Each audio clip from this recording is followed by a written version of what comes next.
صديقي مشاهد الاقتصاد والناس، طبعا اولا اهلا بحضرتك في حلقه جديده من البرنامج. ثانيا الحقيقه النهارده حلقه خاصه من حلقات برنامج الاقتصاد والناس، بنفتح فيها ملف من اهم الملفات في الفتره الماضيه، الا وهي العلاقات المصريه الهنديه. والحقيقه احنا اتكلمنا كتير من قبل حول العلاقات المصريه الدوليه بشكل عام، ولكن علاقتنا بالهند تمتد منذ سنوات طويله. وعلى الصعيد الاقتصادي فهناك تبادل تجاري، ومن المتوقع الحقيقه في المرحله القادمه انه هناك نظرة إيجابية جدا للتبادل التجاري ما بين مصر ودولة الهند، أحد الدول الصاعدة بقوة شديدة جدا في عالم الاقتصاد. وهناك تغير كبير جدا في مصر الحقيقة في توجهاتها في علاقاتها الخارجية، بالأخص لدول الشرق. فحول هذا الموضوع صديقي المشاهد، والنهارده عندنا الحقيقه حلقه خاصه جدا، لانه منورنا ومشرفنا في استوديو الاقتصاد والناس سعادة السفير سوريش كي ريدي، سفير جمهوريه الهند في مصر، او في جمهوريه او لدى جمهوريه مصر العربيه. فهيدور معانا النهارده حوار مختلف الحقيقه، وحلقه مختلفه من برنامج الاقتصاد والناس. تابعونا، هنطلع فاصل سريع نشوف تقرير حلقتنا النهارده ونرجع نبدا اللقاء.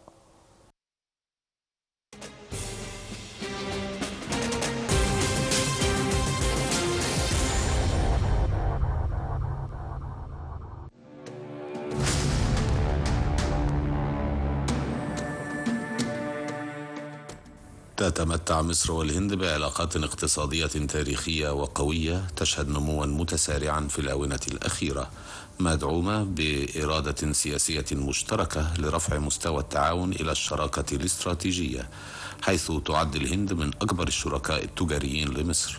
فقد سجل حجم التبادل التجاري بين البلدين ارتفاعا ملحوظا، إذ بلغ حوالي 7 مليارات دولار عام 2022.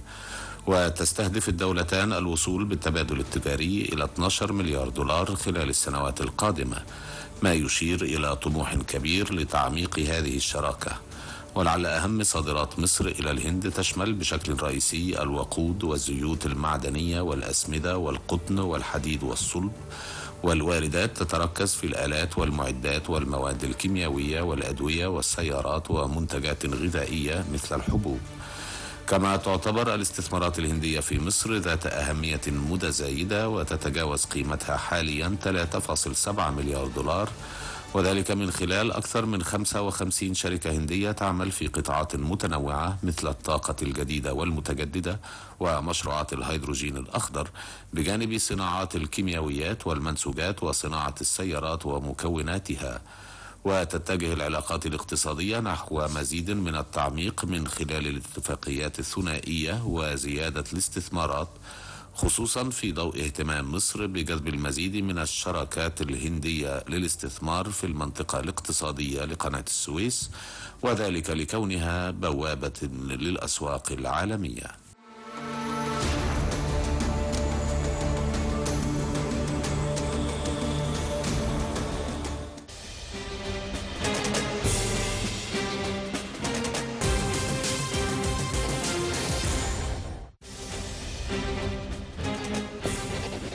تمام، رجعنا لكم مرة أخرى أعزائي المشاهدين. شوفنا مع بعض تقرير حلقتنا النهاردة، وزي ما قلت في المقدمة النهاردة فعلا حلقة خاصة منورنا، يعني الحوار هيدور باللغة الإنجليزية، وهيبقى فيه إن شاء الله ترجمة موجودة. النهاردة يعني منورنا ومشرفنا في استوديو الاقتصاد والناس سعادة السفير سوريش كي ريدي، سفير زي ما قلنا في البداية، سفير دولة الهند لدى جمهورية مصر العربية. Mr. Ambassador, first of all, welcome to our show and welcome to Egypt. Or actually, welcome back to Egypt.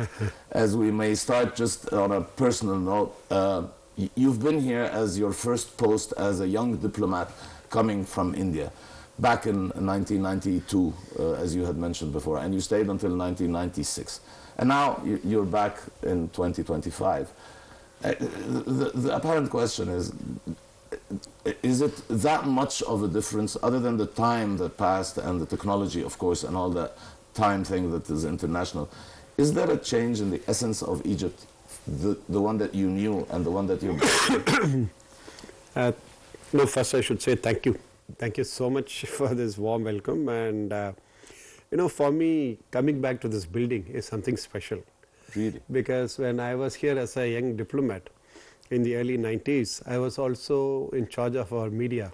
Oh, okay. Media Connect. Interesting. And so I have been to this building once those days. And coming back to this building after what, 33 years, it reminds me a lot of pleasant memories. Of course, nostalgia hits back. Yeah. So have we changed much? On this question, a lot of positive changes. Okay. And I'll put it from both perspective of our relations and also perspective of the Egypt itself. Okay.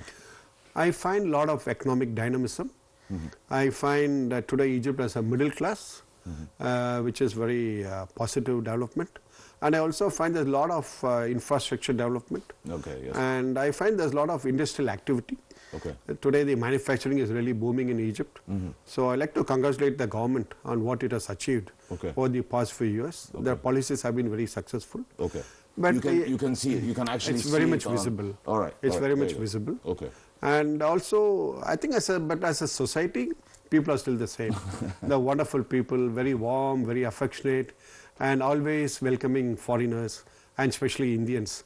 So for me, it is really like coming back home. That's what it has been. We were just talking because as I explained also, I have a very strong relationship to India. That's and true. I was just telling you that to me, it's like the Indian customs and culture is really, really close to Egypt. If we're talking about the cultural side, and the media played a very big part in that. Do you see a future in development on the media level? Because Indian television shows, specifically Indian drama shows, are extremely popular, and they were for a pretty long time. I don't think vice versa is going to be very possible because it's overwhelming, the drama in India. But could there be a cooperation on terms of media level between both countries in the future?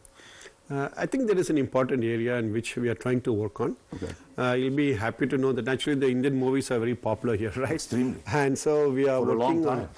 We are working to participate in the Al Film Festival. Excellent. For the first time. Okay. And we are also going to be participating in the Cairo Film Festival. Right. And what I really want is that I want our Egyptian production houses to do joint production with Indian production houses. Fantastic. And we have an agreement. Very and under this production agreement, we provide almost 50% of the funding.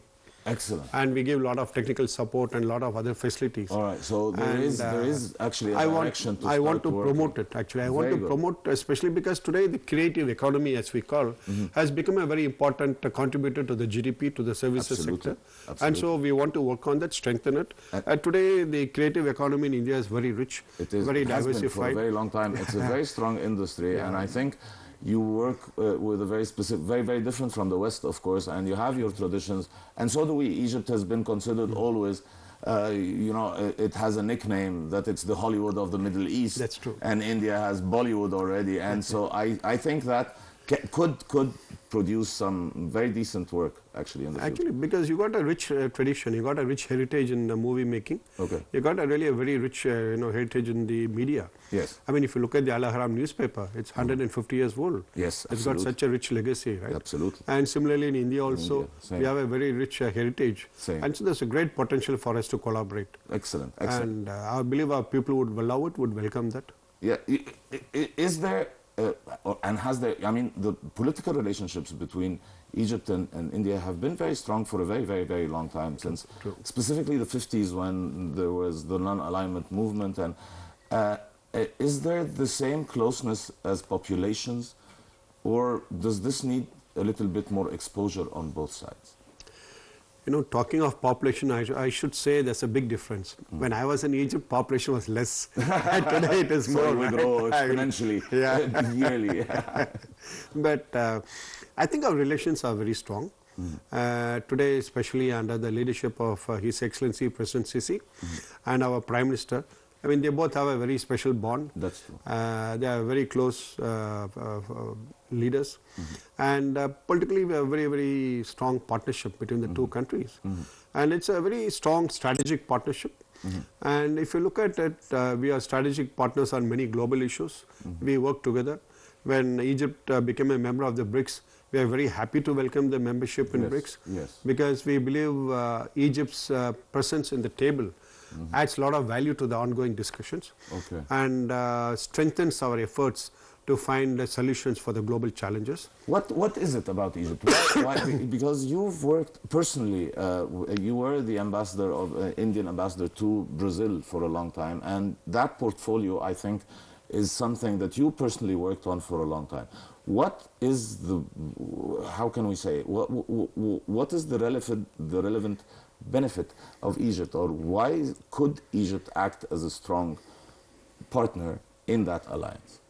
Because this is a question, actually, to be honest with you, that a lot of Egyptians are asking. So we want to know, what do we bring to that table? See, Egypt is a country of civilization. It has got civilizational values. True. You know, it always stands for moderation. It always stands for finding solutions through through dialogue. It always promotes peace. And it is a large country.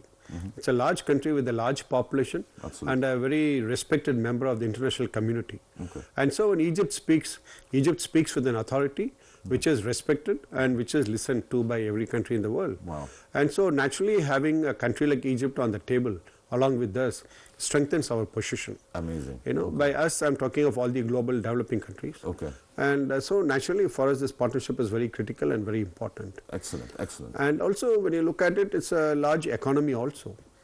You know, it is... Even though it goes through ups and downs, that's expected though. It's a challenge which countries face. Okay. And especially when we consider how Egypt is today positioned.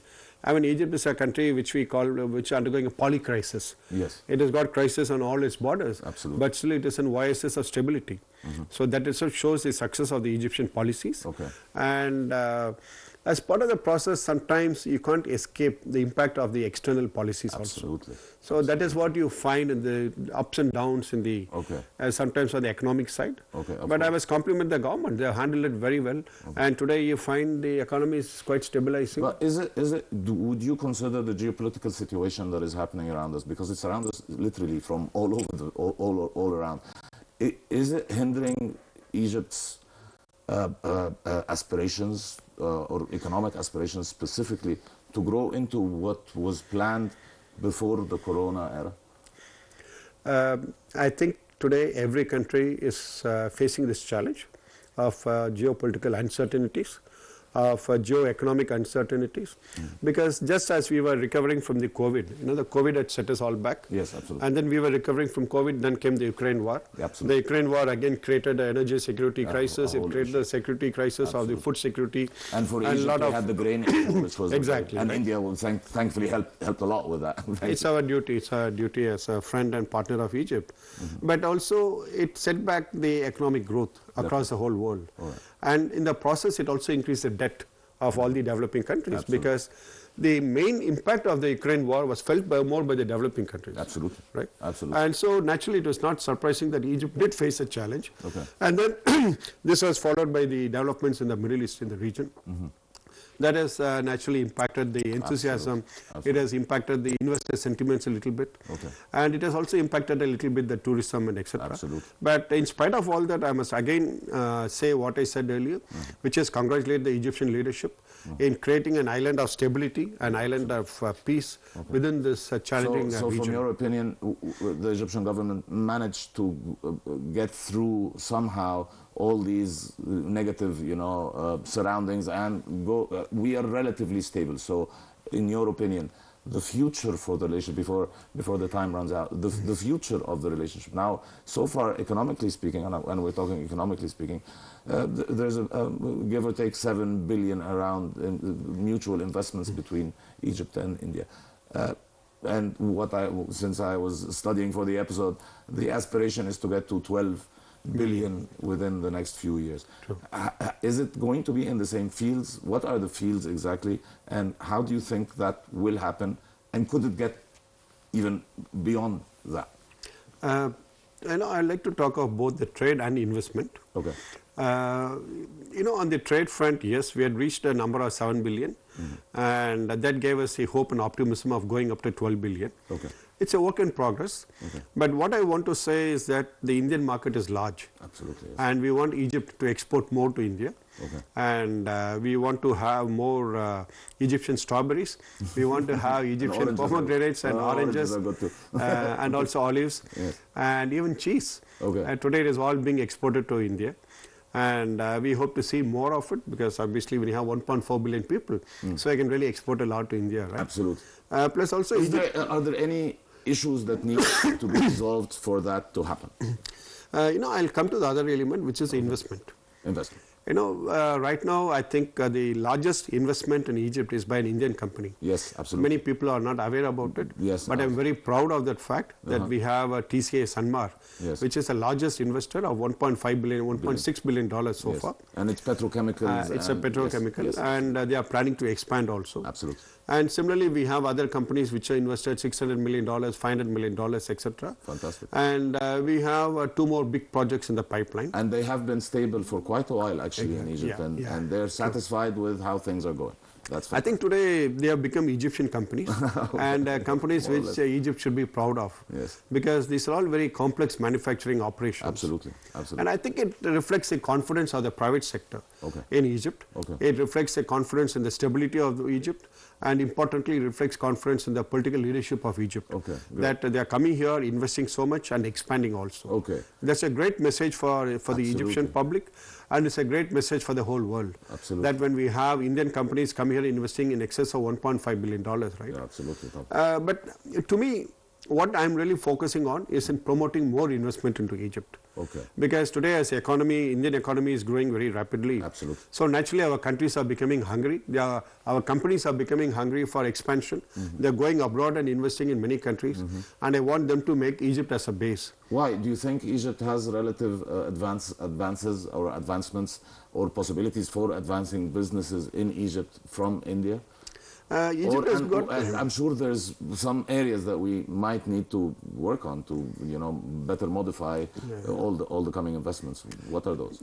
Egypt has a lot of relative advantages, no doubt about it, because you got a huge Africa market available, and then you also connected to Egypt, to Europe, and plus of course the MENA region, right? So all of them are interconnected, and so Egypt is a great location to be business. Exactly. It's a very good location. Yeah. Absolutely. But at the same time, I think with some tweaking of policies and giving support to the existing manufacturing units, I believe we'll be able to see a lot more investment coming into the country.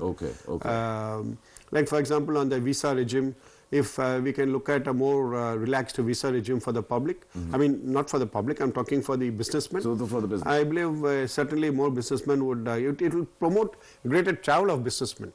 And seeing is believing, and so when businessmen start coming, when they start seeing the stability in the country, they'll be able to recognize that Egypt is different.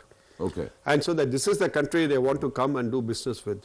But for the message to reach, they need to come here and see. And then when they want to come here and do business, then we look at making it easy for them to do business.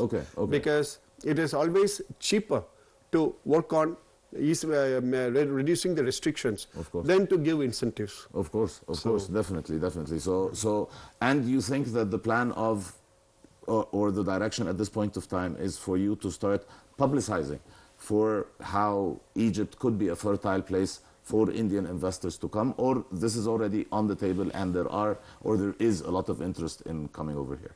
This is already something which we have started to work on. We have been meeting a lot of businessmen. We have been conveying that message, and we will be continuing the efforts. And as I mentioned, we are having 2 big ticket projects which are in the pipeline. One is going to be a fertilizer project with more than $500 million investment. And also we are going to have a big renewable energy project, which is another $500 million investment, but as a pilot project. And once they take off, they expect to go up to another $2 billion as investment in that green energy project. And I think once they become successful, which I'm looking at over the next 1 year's time, that is going to be a great message for the remaining investors globally. And Your Excellency, you're saying that these are already in the pipeline, so this is already the details are being discussed at this point of time, so this is a get-go. And is this considered part of the $7 billion no, trade, or this would be an addition. So we're expected to go much higher. Today when we look at renewable energy, like it's a great combination, a great matchmaking between India and Egypt. Because Egypt wants to be the energy hub for the region, especially green energy hub, from here to Europe to Africa to Middle East region. Now India is today globally one of the largest producers of green energy. We have already crossed 250 gigawatt of renewable energy in India. And so today our companies are very keen They have a lot of expertise, they have a lot of finance available, and they wish to go abroad and start making use of their expertise and knowledge. So it's a win-win situation for both sides. One of the main issues that we always talked about throughout our show, specifically when we talk to industrialists about the know-how, which is actually it's a commodity in and of itself. It's something that is sold and bought, and this is something that we lack in a lot of our industries. Is this something that India and Egypt are willing to, or actually India at this point of time, because you own that technology, is it something that could be shared with Egypt for the future? It's a very important point which you raised, because I think that is one fundamental difference with Indian companies. When they come here with the commitment to add value to the local economy. And when they manufacture for the country. They believe in the local talent which is available. They employ Egyptians. And I'm very proud to say that today Indian companies are employing close to 50,000 highly skilled Egyptians. Excellent. That's a large number. Across all their factories. That's a very large. And they not only employ, they give them a lot of training. They send them to India for training. Excellent. They want to see these managers become the future leaders in the industry. Excellent. And that is what our companies are working on. That's fantastic. And part of the process is not transfer of technology, but more importantly, transfer of the experience. And empowering the people of Egypt to be the leaders in the respective ability industry. to do and produce on their own. True. With the partnership going on. Our companies believe in Egypt, they believe in the people of Egypt, and they want to become an Egyptian industry. They want to become an Egyptian company. Well, that opens a point that actually it just comes to my mind now, education. And that's another portfolio that is also a large concern, specifically technical education, postgraduate education. Could this be an area that I know already there is protocols and mutual agreements. Is this something that could increase in the future? I think there's a need for us to do more on that area.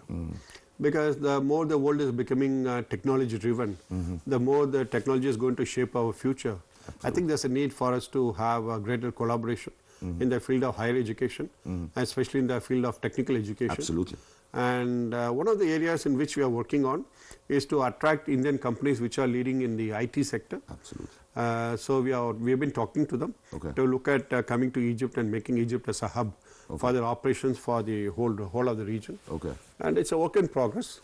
Because India has a leading experience in terms of IT, specifically for a long time, outsourcing was a very big industry that was created, and over the past maybe 5 to 10 years, Egypt started taking some good steps in that process for the Arab world because of the Arabic language. So there's no really competition there. Could there be more cooperation as opposed to competition between both nations? Oh yes.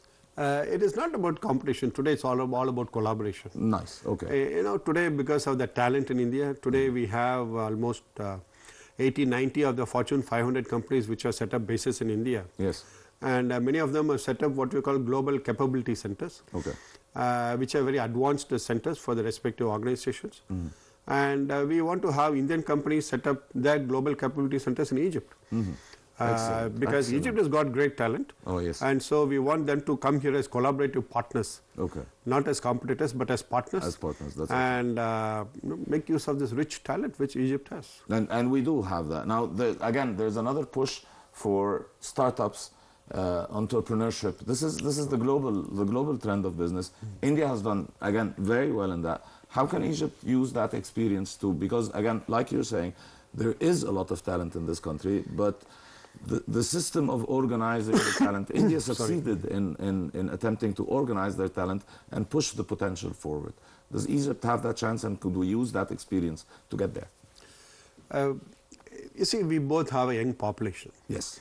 And so we have recognized that technology is a way of meeting their aspirations, meeting their expectations. And that is what happened in India, that today we are home to perhaps the largest number of startups in the whole world. Yes. We have more than 230,000 startups in India. 230,000 is a large number of startups. That's a large number, yes. And we also have the third largest number of unicorns in the world. Wow. At one time, I think every month we were developing 2 unicorns, like in India.